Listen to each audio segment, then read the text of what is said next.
Lesser Light by Matthew Draper. Chapter 12.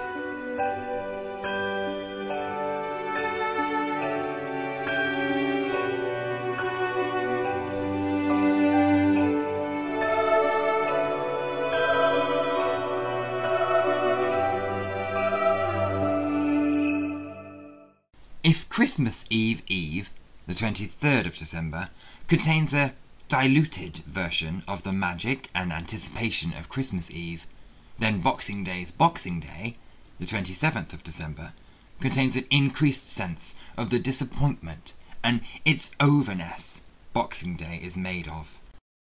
For a start, no one is clear on what day it is. Is it a weekend? Is it a normal weekday? Sometimes the extended bank holiday falls here, sometimes we're expected to go back to our regular activities. The sugar high is dropping. You cannot be totally sure if you are hungry or tired or grumpy or just not in the mood. This was how I felt on the 27th of December. I was in an in-between space, a pause. In many ways, my life had felt on pause ever since the incident at St. Michael's 6 years ago. After a major trauma, it can be hard to know where to go next. It feels absurd to go about your ordinary life, yet the rest of the world does not stop when you do. Bills still have to be paid, friends' birthdays have to be celebrated, food has to be made in order to survive, if not for enjoyment. After some months or years, you may begin to forget that you are only living to survive, and you form new patterns, find new things you enjoy, and create new memories. But other times, it can still feel like you are waiting for the other shoe to drop. Christmas celebrations have come to a grating stop, but the promise of New Year is not quite here. In this way, I could understand, partly, the motivation for a request to Oscar's spirit to end it this year, from the same person who had sent me those financial files on St. Michael's. Our history had been hanging above us for so many years without closure. I certainly did not appreciate their methods, but I had to agree with the card sender's message. It was time to settle it. If Lizzie was right about everything having been false, it was time for us to grow up. On the occasions I have tried to talk about my experiences with outsiders, non-cons, from my work or in the village, they've often given me an incomprehensive gaze and nodded along. "Oh, I'm sure you were very much younger and naive back then." But faith has nothing to do with being young or old. I knew that having faith or believing in supernatural or unrealistic things had nothing to do with age or maturity. When we were part of St. Michael's, our group had considered ourselves the youngsters because we were treated that way, but also because Morgan and his circle of close leaders were in their 50s, while we were mostly late teens or early 20s. The congregation was made up of a range of ages. While about 60% were students or young adults, there was a middle group of families with young kids and a top row of what we called the grown-ups, who had professional jobs, lawyers, doctors, business owners, and among them, Morgan, the ringleader. If Morgan was the captain of the St. Michael's ship, then his number one, second in command, was a man called Dr. Barnabas.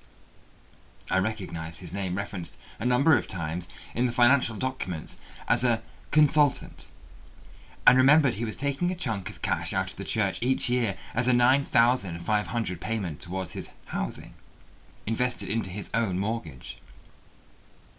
Whether the good doctor bought into Morgan's faith theory about the angels, or whether he was brought in by Morgan's cash payments, was unclear. But being a part of the organisation had nothing to do with being young or old. Anyone could be taken in. I wondered if Dr. Barnabas was the reason our medical files were stapled into the information packs held about myself and my friends, which Lizzie had copied for us. With a blush of pride, I remembered my file stamped with T.B. True Believer, and having been picked as a future leader. Morgan had seen something special within me, or he had seen someone with no connections who was easily manipulated. On Boxing Day, Rocco had left me with Scrumples at the house while he visited his mum's to put together a buffet. They were having extended family, yes, more, but their own aunts and uncles, not neighbours this time, for tea. I was planning to join them later, which gave me plenty of time to curl up on the sofa with Scrumples and consider my past, present and future. If, as Lizzie proposed, the past was made up, the present, with all of its apprehension and the feeling one day we would all be pulled back into this craziness, wasn't real and isn't necessary. Like the Christmas card left at Oscar's grave suggested, we could end it this year and step with renewed purpose into the new. Lizzie's philosophy of our shared history did not acknowledge the source of our trauma, though. Oscar had died that night, and only we knew why. Or did we? Maybe there was more I could find out. "Off you get," I told Scrumps as I stretched to my feet, forcing the cat to hop off. They dashed away as soon as they landed, disappearing up the stairs. I checked the time on my phone. Rocco and his family were not expecting me to join them at the house till about 5, so I had a couple of hours to enact my plan, going back to that place. I never thought I would, and yet here I was, 45 minutes later, getting out of the car Rocco and I shared when he didn't have his van over the holidays. I was parked on the road outside St. Michael's in Sheffield. The place had not changed much, but the signage was different. Posters for their Christmas services had not been taken down yet, the imagery showing starlight streaming onto a stable scene, and instead of Mary, Joseph and the animals gathered around baby Jesus' crib, cartoon trees were bringing gifts in their boughs, trunks bowed or kneeling beside the manger. St. Michael's is set back from the road, surrounded by ancient graves. The stone brick building doesn't extend a natural welcome, and yet it used to be a hive of activity. When we attended on a Sunday, the grounds were crowded with groups of friends and students chatting, laughing, and Dylan smoking outside before the service. This year, the grass had been left to grow tall, picked out around the edges with bamboo sticks and netting to stop people wandering off the path. A 6-foot, plastic, printed banner suggested the church was intent on preserving wildlife and celebrating the bees with the slogan, "God's world, let it be." Good for the environment as it may be, it was hard for me not to see all this as a new cynical, trendy brand instigated by an enigmatic leader. The netting and entrapment for a new youth culture which cares about the earth more than heaven, who once drawn in would be bled dry of money, time, energy, and left with scars for years to come.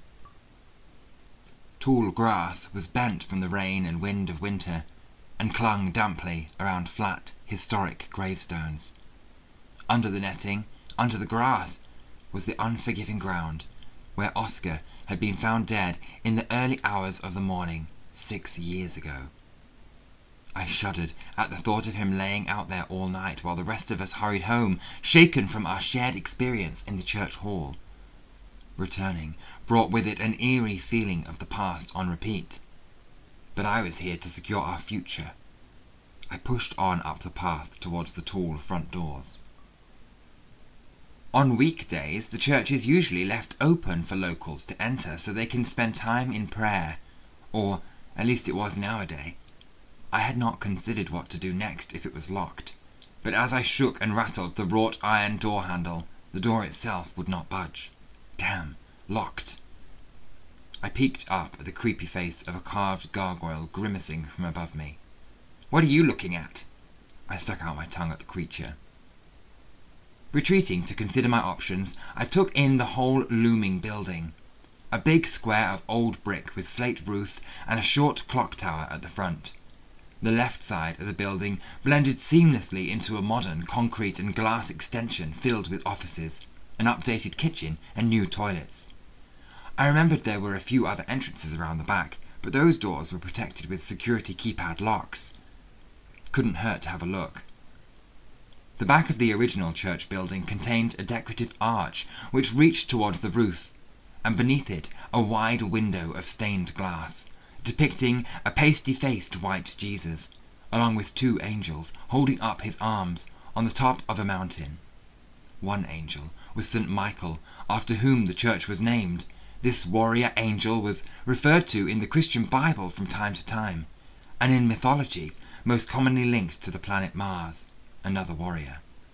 The other angel, or archangel, was Gabriel, a fearsome creature around whom Morgan had based his entire brand of theology.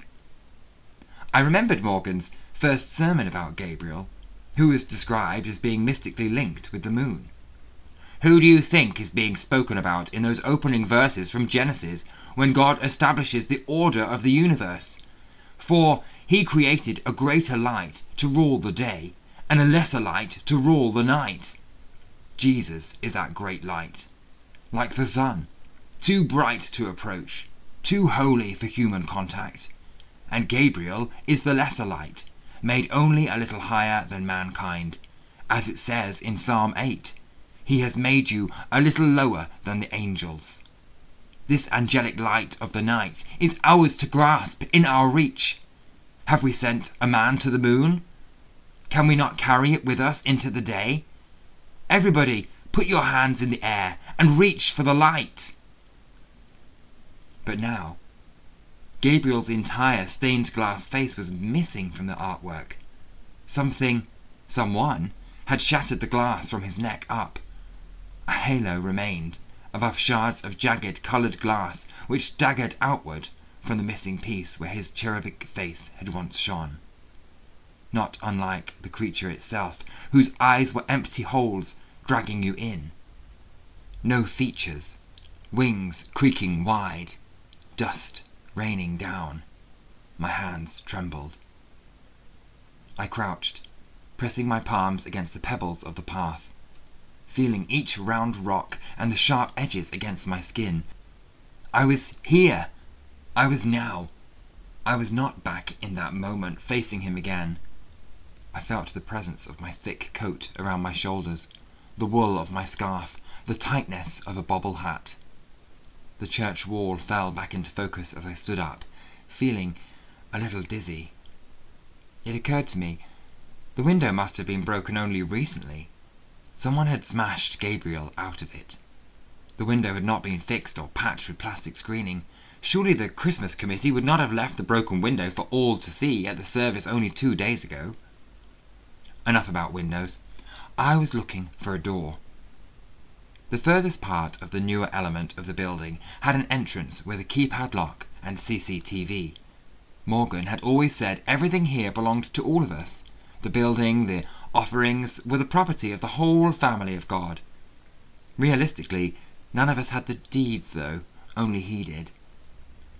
As volunteers, we would come and go on various tasks and to numerous meetings, so each of us had access to the building via the keypad. What was the code back then? Angel, ANGEL, 26435. I tried this combination and pressed X. A single red light indicated the code was wrong. Not Angel, I muttered to myself. The church had rebranded since those days. I knew from occasionally tuning in to sermons live streamed on YouTube, Morgan did not refer to the lesser light that ruled the night anymore. He was trying to keep his congregation fully grounded in reality. His new brand focused on an earth-based theology. I tried the numbers for Earth, EARTH, red flash, twice this time. Something egotistical, perhaps, MORGAN, 3 red flashes. I had a feeling any more incorrect guesses might result in my being locked out for good. I walked back around to the front of the church, where I had a burst of inspiration. Sprinting back, I input 2337. Green light. Click. The door opened for the bees.